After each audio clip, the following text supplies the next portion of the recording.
Yeah. ngathi hayi ayiqala ngikhona kahle ke ngoba vumile ukuthi next week ungeza futhi kodwa ngathi noma kunjani bengivele ngizokhansela. Yes. Ngiyambonga kakhulu uNkulunkulu. Amen. Eqinisweni bathandikayo kunzima kuba indoda. Akusiso sonke isikhathi lapho indoda available khona. Kodwa noma kunjalo ukodwa kuba indoda isaba uNkulunkulu. Isimo sibheda. Indoda esaba uNkulunkulu uyibona ngokuthi ikhohle zonke izinto ikimkhonza uNkulunkulu. And kunemthelelo.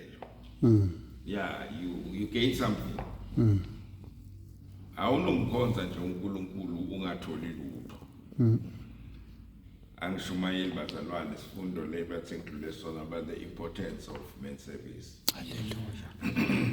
Ngiyengathi ngiyabuka brother Ronnie lapha ngathi no man. Na noma bayibeke ngalenye indlela I have to run through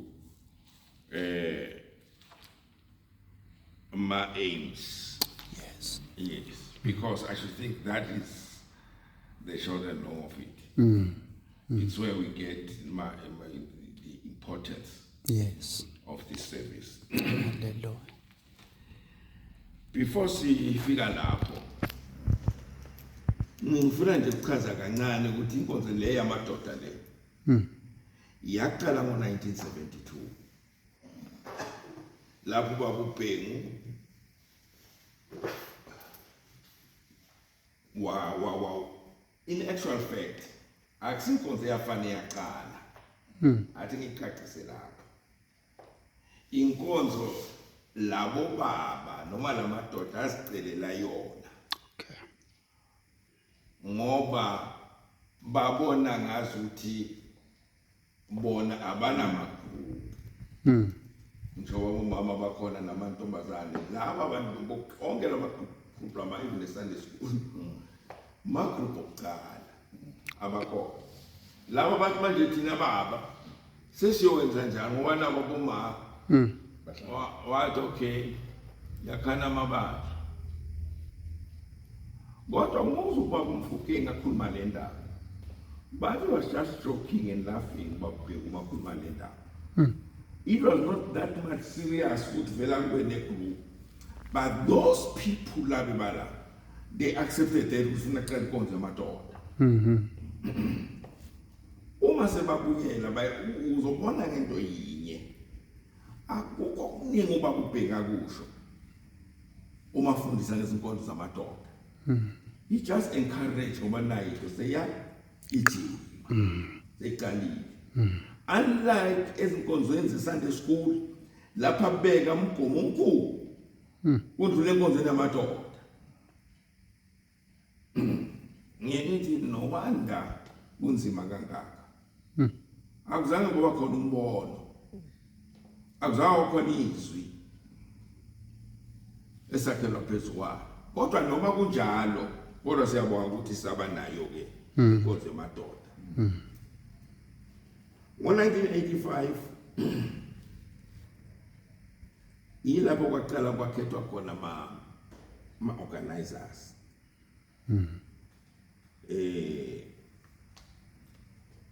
Ngoba labokuqala abantu abafana not 72 not ngo-1990 kwaba khona i-conference before that there was a conference eLamontville in 1985 lapha kwaba khona nesisekelo lesisekelo se-organization. How should it look like? We never had a booklet like bomama, but kwaxoxwa kwabe sokuba nama-minutes lawa circulatelwa onke amabandla nge-men's organization.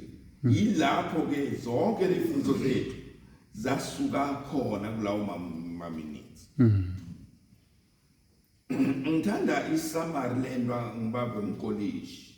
Yazi uNkulunkulu Ngoba umkolishi wenze enye. Before I shot baba umkolishi. Wafundisa ngama organization wonke. Wasinika idocument onke lama organization.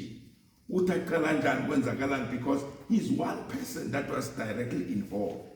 Nasekwakheni idocument esilidayo as men and youth organization. He was there.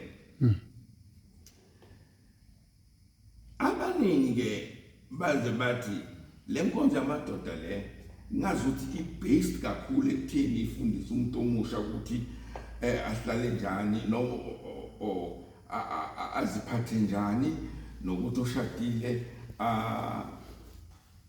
awuphathe njani umuzi wakhe.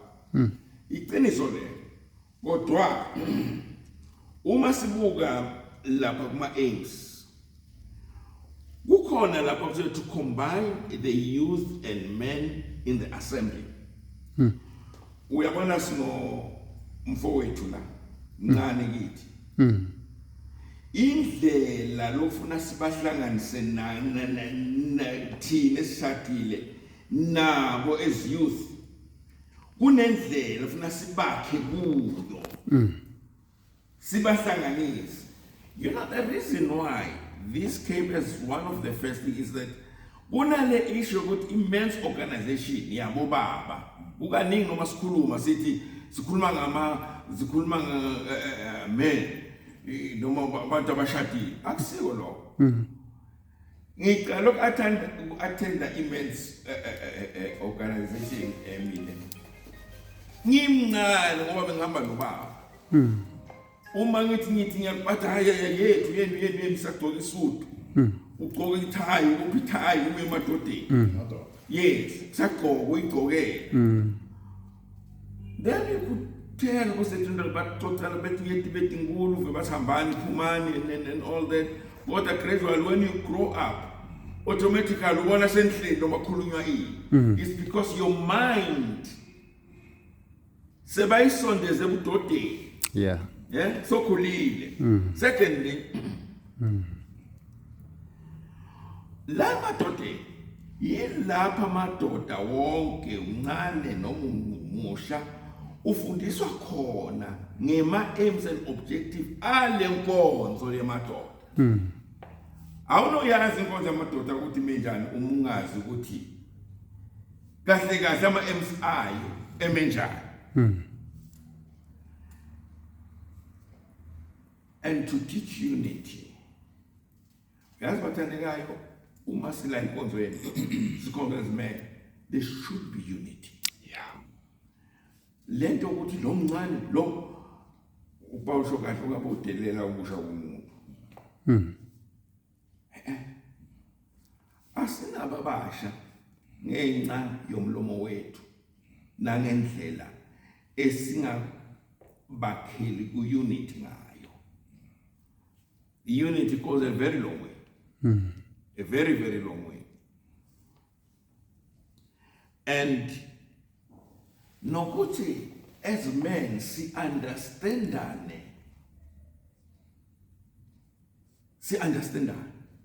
I must know up here ukuthi uphiwe kuphi.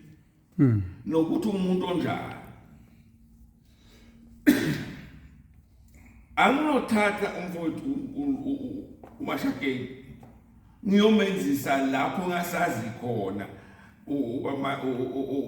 ubamasango will attest to this. Besinomhlangano noma elders anginobiza igama. Kwabana trouble bazalwane abafuna kubafaka ku program yakhumbula ngomnikela ngithi abo baba bathi sibona ngazuthi ba struggleisha ekubaleni imali. Akungcono sibakhiphe sifake ngazuthi bayakhona. Yile point ukuthi uma sila kufuna sazane kuze singa embarrassani. Mayibonga inkosi. Amen. Now the following one is helping one another in the assembly. Bathandekayo, we don't know our problems abanye amadoda la because asihlanganyeli. we will never know them because asihlangani. How are we going to help them? Nizonceda njani bathandekayo bami? Ningazi ukuthi ngihlupheka kuphi. Nami ngekho available ukuthi ngalengelanga uma uzobonga inkosi. We know what happened one day in one of the assembly organized. Omunye ubaba uthi uma singena la uthi hey ngibe nomthwalo lenkonzo ngakafiki. Uthi namhla ngolesithathu ngibe nento engithwalayo. Ukhona ozofika. Idea. Angazi ukuthi yilento isemotweni. Wafika umfana nje. Wathi baba ngibona nje bangitshontshela izimpahla zami. Kodwa ngithe ngizokhala la enkonzweni. Wahleka lo baba. You know it. Uyazi ukuhleka. Uyakwazi ukuhleka. Wahleka wathi that's a prophecy. Wahleka wagcina khala. Wathi ngiyabonga uNkulunkulu wami. Yeah. Wathi ngiyabonga uNkulunkulu wami. Ngimushilo yabona if lo baba azange akhulume nje athi yangiyazi la lento ukuthi kodwa solo ngomthwalo nalisithwala ngibe nesithwala ngisithwala. Uthwele izimpahla more or less. Ezilingana nomfana. Umfana ke uthi ukhulile wavela wathatha nokuyi. Uma uhlanganyela siyazana siyakhona nokusizana. Amen. Ngiyandlula lapho. Nokufundisa abathandekayo lenkonzo le uaphiwe akaqalanga nje wamashuma ube seSunday school weza ku youth wahlanganyela sambona manje ukuthi lo mfana sammentorisha uthi manje angaba uMC angenzani angena emnikelweni siyamthemba simfaka la simthemba khona le kunenkonzo lapha kwenziwa khona zonke lezi zinto lokufundiswa khona. Sikhuluma manje you know angiyeke nje lokunye kwabantu abashadile. Ngikhuluma ngezinto ezithinta wonke umuntu ola enkonzweni yamadoda.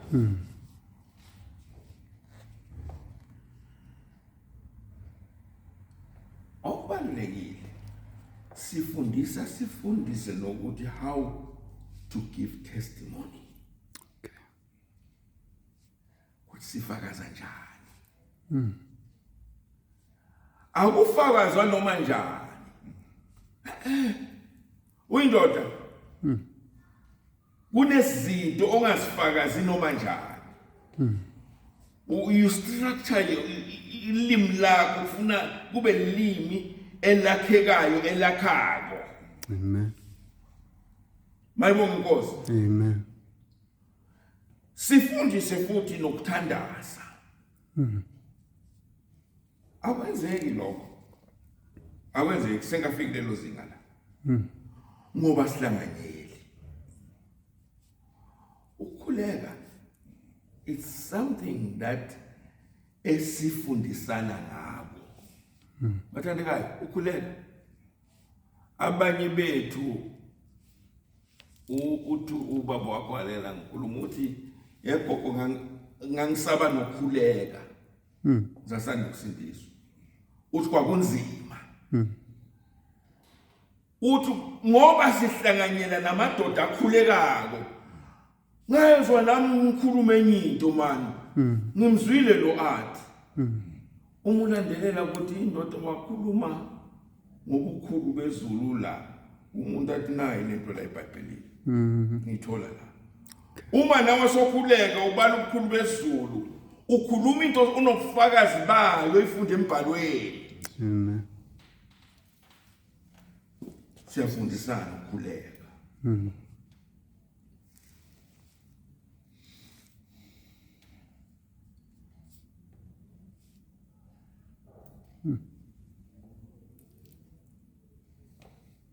Nokufundisa ekakhulu bobaba sometimes they become so wasteful ngemali. Asifuna ubona abantwana bethu bahlupheka.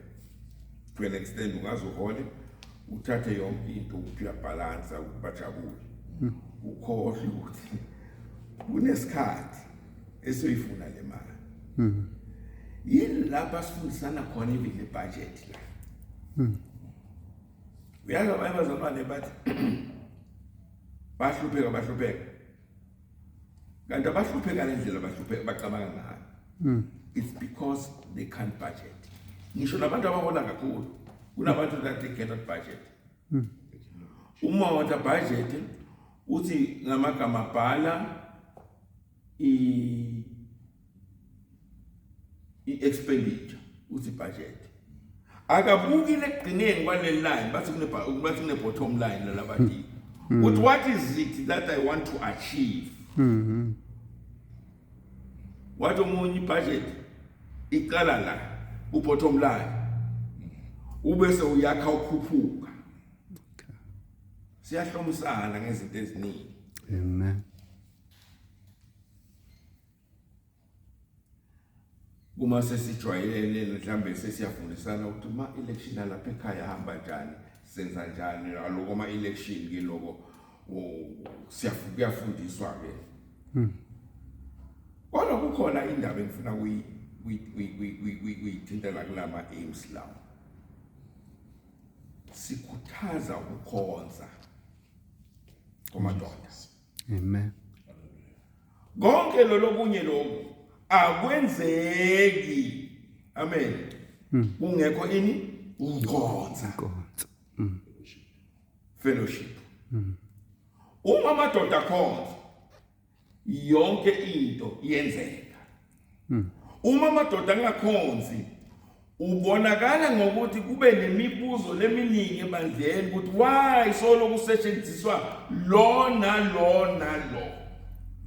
ibandla liyabona uma kakhonza ngoba sizosaba ukusebenzisa abanye ngoba asibazi ukuthi baphethe asibazi ukuthi baqeqesheke kangakanani so siphephela kulabo esibazi sengazi ukuthi siyakanti hayi ukuthi siyafeva akukhonzwa you know wabashadile siyanuleka Amen. hey ngoba emshadweni akusilula madoda akusihlabelela kahle siyanuleka asibafundisi ukuthi ufuna baphile njani silethe iluleko noma ungathi kodwa siyabaluleka umshado is one part so critical ayinamazwi afanako kimi nawe nabani kuneluleko kufanele izingene kula ezinye ezingafanele izingena la siyaluleka general ukuthi uhlaliswana njani kwabasha siyabakhuthaza number 1 siyabakhuthaza ukuthi basigcine usheni babo Amen. and siyabakhuthaza ukuthi when time is right abathathe enye inkonzo esingayenzi lafanele siyenze ukuyala awaso happy usibali uzane uyangikhomba lapha isithombe ukuthi lempumalanga le uma indoda isizwe sezoshada bahlala round seyala round so bakhulume nayo Okay. ngoba kumele simtshele ukuthi manje akusasiko kababa wakho la uyakhona senguwe babe so kunezinto ekufanele senzeke kodwa konke lokho wenzeka uma sikhonza kuningi lokucaphazela lapha kulama aims kodwa lekubalile basically yiko ukusiholela ekutheni kwenze okunye number 1 ukukhonza ngoba zonke lezi zenzeka uma sikhonza ukukhonza akwenzeki ungamsaba uNkulunkulu it's a discipline ukukhonza so if you exercise that discipline kusho ukuthi kukhona element yokusaba uNkulunkulu Jesus ngakho ke bathandekayo iko lokuncane nje i-importance yenkonzo yamadoda iko lo Yes. uthi siyamkhonza uNkulunkulu ngokumesaba yena usiphakela izwi lakhe uma sizela enkonzweni ngendlela yakhe nangemanitsi wethu esiwadingayo. uNkulunkulu masize la uyazi yena ukuthi ezwini uzawuthini. Inkosi imbusise. Amen.